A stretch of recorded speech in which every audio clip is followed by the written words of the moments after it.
이번에 살펴볼 낱말은 로드, 예호바입니다. 하늘들과 땅이 창조될 때에 하늘들과 땅의 생명세대들이 이것이니 그날에 주 엘로힘께서 땅과 하늘들을 만드셨고 비블로스에서 게네시스 2장 4절에 첫 언급된 히브리어 사자음 문자 요드헤바우헤를 영어 제임스 왕역본은 전체 대문자 로드로 번역하였습니다.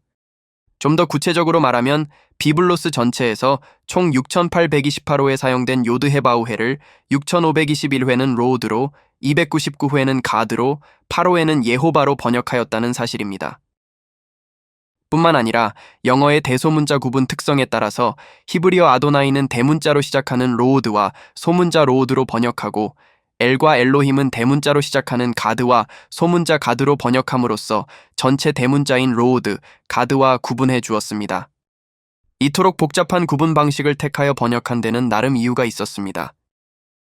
히브리어를 사용하는 이스라엘 사람들은 창조주의 이름이 너무도 존귀하고 거룩한 나머지 감히 입에 올리지 못한다고 믿었고 불가피하게 표기할 때는 모음 없이 자음으로만 된 네 글자 요드헤바우헤로 표기함으로써 눈으로만 읽고 입으로는 발음할 수 없도록 하였다고 전해집니다.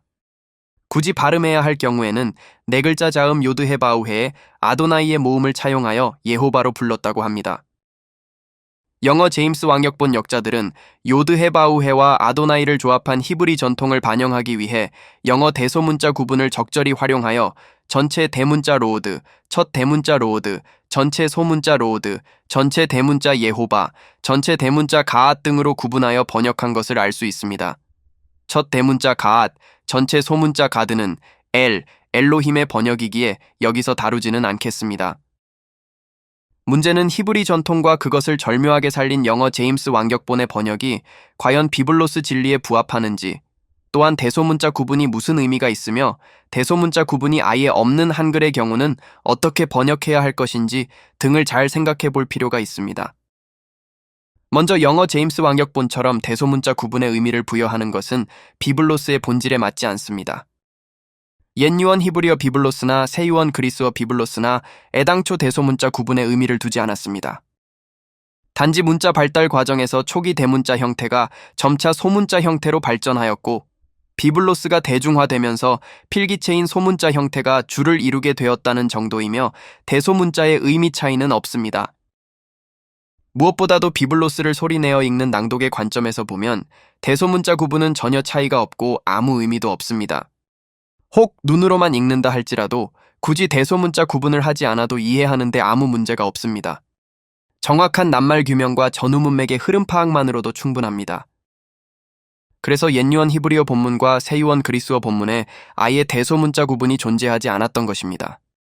따라서 비블로스 한글 번역에 있어서도 영어의 대소문자 구분을 맹목적으로 따르기보다는 첫 단추인 히브리어, 그리스어 선례를 따르는 것이 보다 바람직할 것으로 사료됩니다.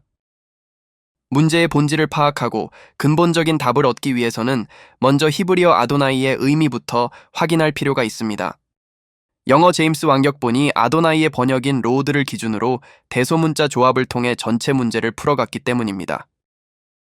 즉 아도나이는 당연히 전체 소문자 로드, 첫 대문자 로드로 번역하였고 요드헤바우헤는 전체 대문자 로드로 번역하였으며 요드헤바우헤가 아도나이와 충돌하는 경우에는 전체 대문자 로드 대신에 전체 대문자 가앗으로 처리하였고 그 외에 부를 수 있는 이름을 굳이 표기해야 하는 경우에는 요드헤바우헤의 아도나이의 모음을 차용한 예호바로 음역을 해주었습니다.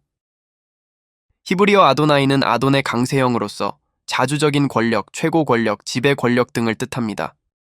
아도나이에 해당하는 그리스어는 큐리오스이고 라틴어로 도미누스, 영어로는 로드입니다. 그리스어 큐리오스는 최고 권력을 뜻하고 라틴어 도미누스는 지배 권력을 뜻합니다. 영어 로드는 고대 영어 라프와드에서 왔는데 빵을 지키는 자란 뜻입니다. 빵의 권력을 가지고 식구들을 먹이거나 종들에게 빵을 나눠주는 빵지기를 의미하였습니다.